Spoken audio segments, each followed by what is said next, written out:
Hello दोस्तों, स्वागत है आपका शिक्षा यूट्यूब चैनल में। और आज मैं पढ़ाने जा रहा हूँ एलसीएम और एचसीएफ, जो लासा और मासा आप लोगों ने पढ़ा था पहली वाली वीडियो जिसमें इंट्रोडक्शन दिया था। तो अब मैं कुछ क्वेश्चंस बता रहा हूँ उसके। तो हम लोग यहाँ पर क्वेश्चन देखेंगे, और यदि आपने अब तक अनअकैडमी को डाउनलोड नहीं किया, अनअकैडमी आपको डाउनलोड नहीं किया, तो आप डाउनलोड कर सकते हो। वहाँ पर आप सब्सक्रिप्शन ले लो जाके, वहाँ पे हर एक चीज़ की सब्सक्रिप्शन मिलते हैं। जिस भी चीज़ की आप तैयारी कर रहे हो, चाहे आप IIT JEE की तैयारी कर रहे हो, चाहे आप यूपीएससी की तैयारी कर रहे हो, किसी भी चीज़ की आप तैयारी कर रहे हो, नेट की JRF किसी भी चीज़ की तैयारी कर रहे हो, तो वहाँ आपको सब्सक्रिप्शन मिल जाएंगे। और जो यहाँ पर आपको कोड दिखाई दे रहा है, जब वो आप वो कोड यूज़ करोगे तो आपको फीस में मैक्सिमम डिस्काउंट मिलेगा। तो डिस्काउंट के लिए आपको जहाँ पर गेट रेफरल दिखा दो, वहाँ रेफरल कोड ये यूज़ करना है, और इससे क्या होगा कि आपको डिस्काउंट मिलेगा, जिससे आपको बहुत सारे बेनिफिट होगा। ठीक है, तो इसको सब्सक्राइब करना, इस चैनल को मत भूलना, बेल आइकन को प्रेस कर लेना, या आपने अब तक नहीं किया है तो ठीक। और यदि आप पहले से सब्सक्राइबर हो तो अच्छी बात ही है। तो चलिए अब देखते हैं कि दो संख्याओं का मासा 8 है, यानी 8 है, तब निम्न में से कौन सी संख्या ऐसी है जो उनका लासा नहीं हो सकती। एसएससी में आया हुआ क्वेश्चन।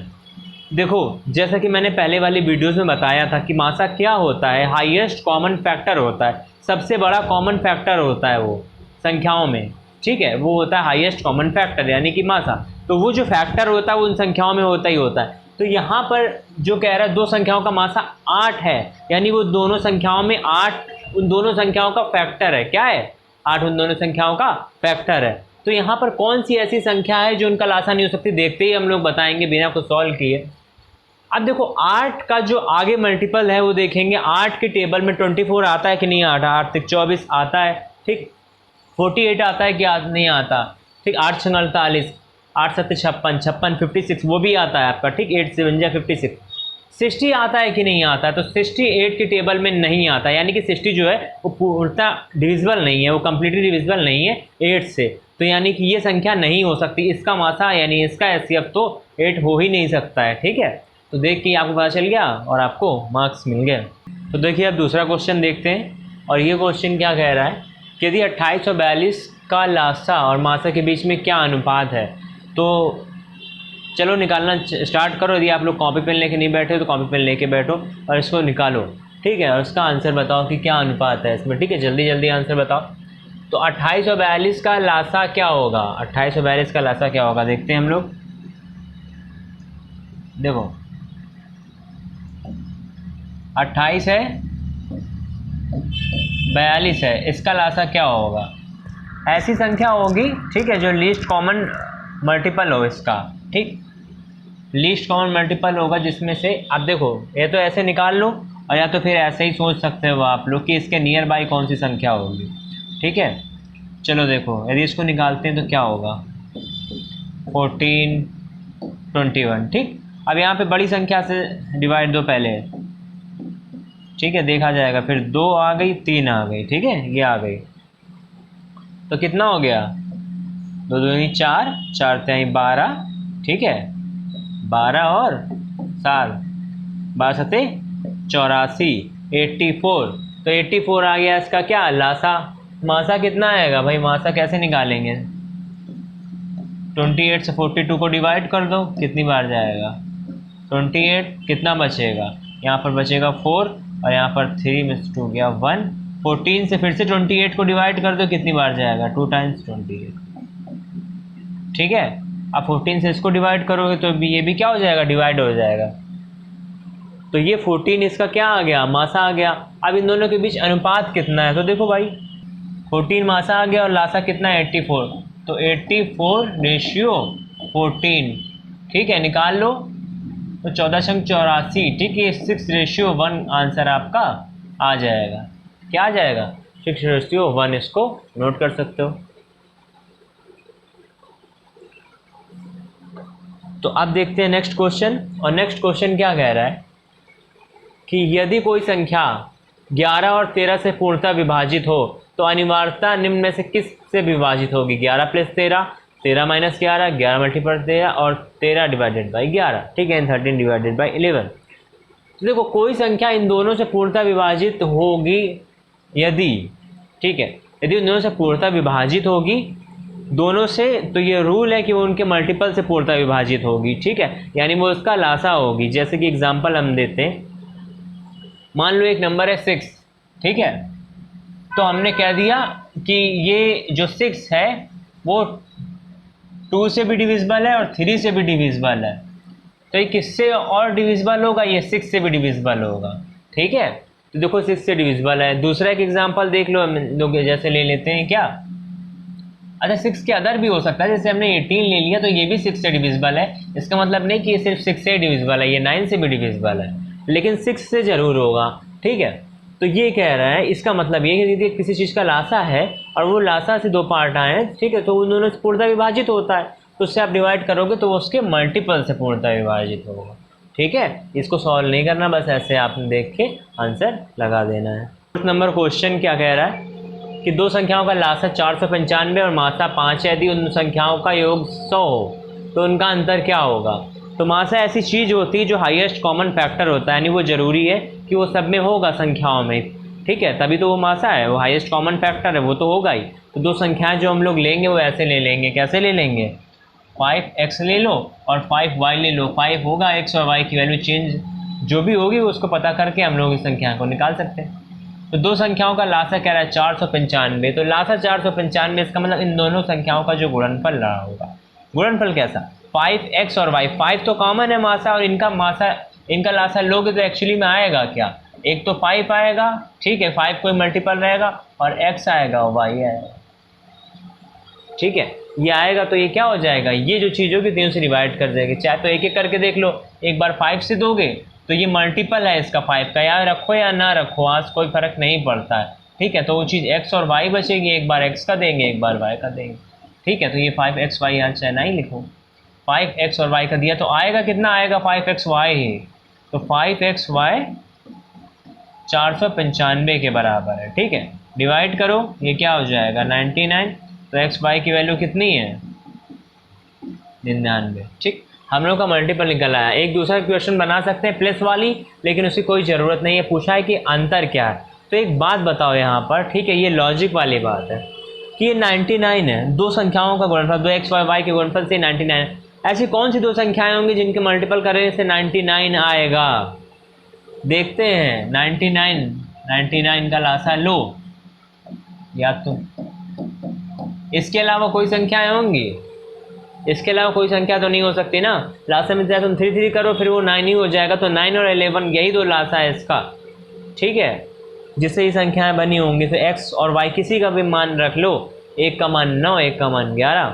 ठीक है, तो यहाँ वैल्यू पुट कर दो, यहाँ पर ये जो संख्याएं मानी थी 5x और 5 वैल्यू पुट कर दो, तो 9 पुट करोगे कितना हो जाएगा, ये हो जाएगा 45, और ये 11 पुट करोगे कितना हो जाएगा 55। कह रहा है कि अंतर कितना है इन दोनों संख्याओं के बीच, इन दोनों के क्या बीच कितना अंतर भाई?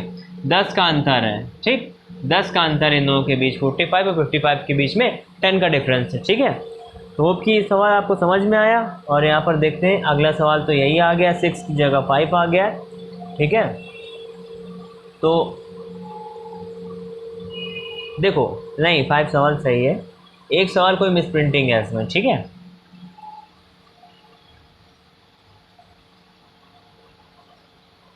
तो इसको थोड़ा बड़ा कर लेते हैं ताकि आपको अच्छे से दिखाई दे। ठीक, क्या कह रहे हैं, 2 संख्याओं का लासा 225 है और उनका मासा 5 है।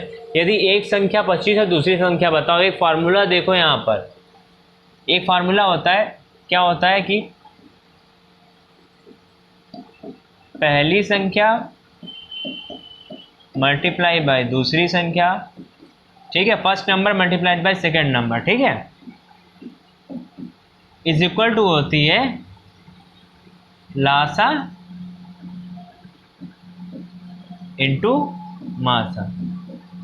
ठीक, यानी किसी भी नंबर के 2 नंबर के, ये फर्स्ट नंबर हो गया, first number multiplied by second number, वो इक्वल टू होता है उसके एलसीएम और एचसीएफ के मल्टीप्लिकेशन के। ठीक है, तो ये चीज़ याद कर लो, ये चीज़ फार्मूला यहाँ पे बहुत सारा काम आने वाला है। तो कह रहा है लासा 25 है, मासा 5 है, तो एक साइड रख लेते हैं 225, किसी भी साइड रख लो, ठीक है, और दूसरा 5 है, दोनों एक साइड रख लिया। एक संख्या दी गई कितनी 25 और दूसरी नहीं पता, तो मान लेते हैं x। ठीक है, 25 से काटो तो कितना हो जाएगा, 25 9 200, 25 5 9 45, x की वैल्यू 45, तो जो दूसरी संख्या होगी वो कितनी होगी 45। होगी 45, हो गया, आ गया। ठीक, इसमें कुछ नहीं करना था। अब यहाँ पर 6 नंबर वाला सवाल नहीं आ पाया है, तो इसलिए 7 नंबर वाला सवाल देखो। 7 नंबर वाला सवाल बहुत अच्छा है, ठीक है, वाकई ये बहुत अच्छा सवाल है। तो इसको करते हैं थोड़ा सा बड़ा, MBA में आया हुआ है, ठीक है।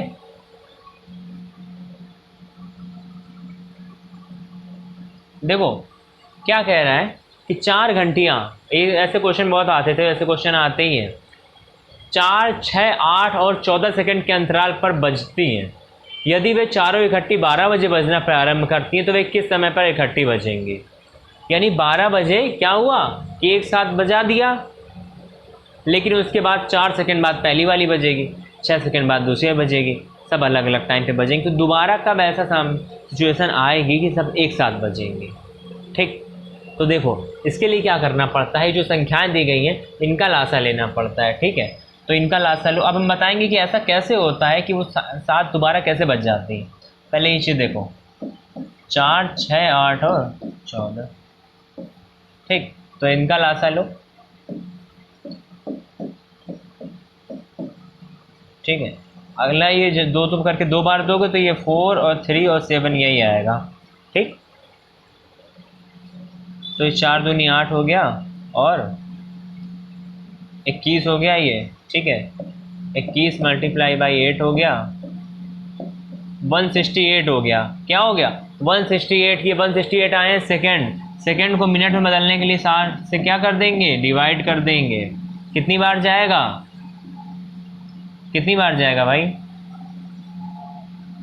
2 बार जाएगा, 120 हो जाएगा, 48 बचेगा। तो यानी ये 2 जो हुआ ये मिनट हुआ और ये 48 क्या हो गया, ये सेकेंड हो गया। 48 क्या हो गया, सेकेंड हो गए। तो यानी कि 2 मिनट और 48 सेकेंड आया हमारे पास। क्या आया, 2 मिनट 48।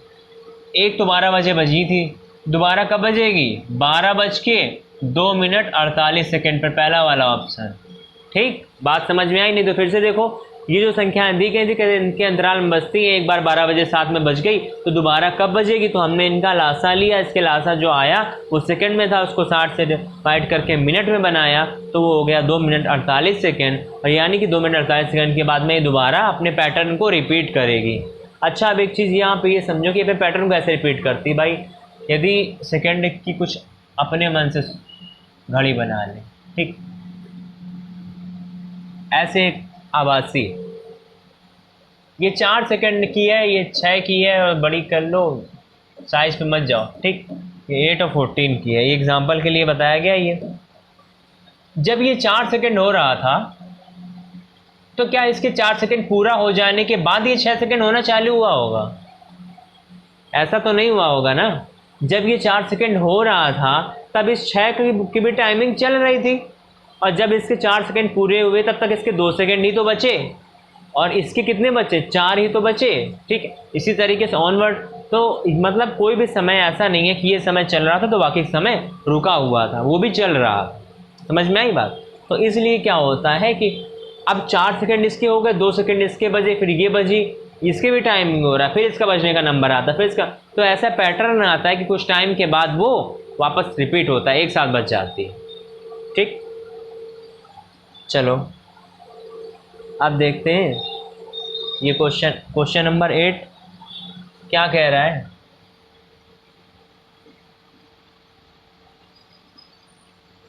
सिक्स नंबर जो छूट गया वो कर लेना, और ना है तो बताना, ठीक है, बता दिया जाएगा। देखो, दो संख्याओं का अनुपात 3:4 है, उनका मासा 4 है, उनका लासा क्या होगा? दो संख्याओं का अनुपात 3:4 है और उनका मासा 4। दो संख्याएं माना, दो संख्याएं कौन सी हैं? 3x और 4x, क्योंकि अनुपात से दिया गया है तो हम लोगों ने x सेम ही माना, ठीक है। अनुपात दिया गया नहीं, अनुपातों में अंतर है, बाकी x का कोफिशिएंट जो है वो इक्वल है।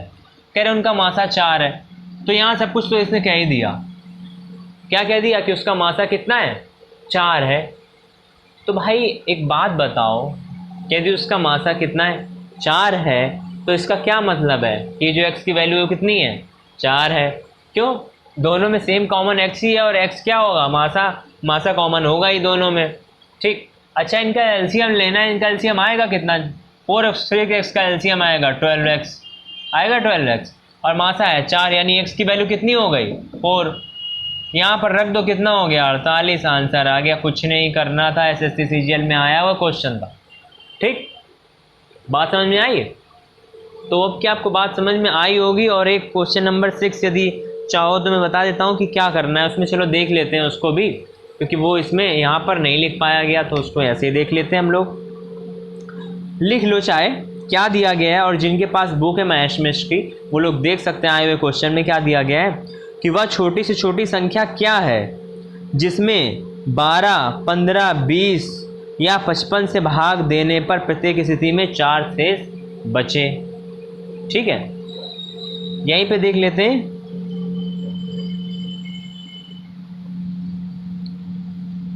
ठीक, यहाँ पे देख लेते हैं क्या कह रहा है कि वह छोटी छोटी संख्या क्या है जिसमें 12, 15, 20 और 54, इससे भाग देने पे क्या बचे? 4 बचे प्रत्येक स्थिति में।